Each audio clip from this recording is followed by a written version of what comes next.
എടമായിര അന്നോട് അന്നാള് കള്ളാടി നായിന്റെ മോനെ പറഞ്ഞത് എന്താ? ഇന്റെ മകളെ ഇതില് നടക്കണ്ടെന്ന് ഞാൻ പറഞ്ഞിട്ടില്ലേ? ഇന്ന് നായിന്റെ മോനെ ചൊടുക്കി കൊണ്ടുപോയത് ചേറ്റെ കാര്യം ചേറ്റെ വളഞ്ഞുത്തിയോനെ അനക്കിയാൻ കാണിച്ചാൽ ഇതിന്റെ കൊണം, അനക്കിയാൻ കാണിച്ചതിന്റെ കൊണട്ടോ ഒന്ന് എനിക്കാൻ കാണിച്ചാൽ മര്യാദക്ക് ഇന്റെ മകളെ ഫോണും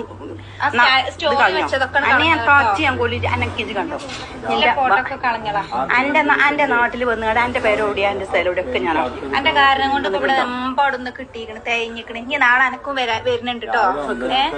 നാളെ സ്റ്റേഷനിൽ വാട്ടോ വിളിച്ചുമ്പോ എന്താ മനസ്സിലാക്കി എന്നോട് ഇന്നാളെ എന്തേ പറഞ്ഞത്? ഇനി മേലാൽക്ക് ഉണ്ടാവൂലെന്ന് ഇജ്ജ് പറഞ്ഞു. ഇനി മേലാക്ക് ഉണ്ടാവുന്ന പറഞ്ഞ ഇന്ന് കൊണ്ടുപോയില്ലേ? എന്റെ ഇറച്ചി എന്റെ മാണി നീ ആയിരിക്കും പോലീസിന്റെ മുന്നിൽ കണ്ടോ. പെരീക്കും വരുന്നുണ്ട്. എല്ലാരും ഒന്ന് അറിയിച്ചണം. എന്താ പെൺകുട്ടികളെ ഇങ്ങനെ കൊണ്ടുപോയി നാസാക്കുക? ഇജ്ജെന്താ വിചാരിച്ചത്? ഇജ്ജെന്താ ഒട്ടിഞ്ഞു വളഞ്ഞ കുത്തി എന്റെ നല്ല ചൊറുക്കാന്നാ എന്റെ വിചാരം.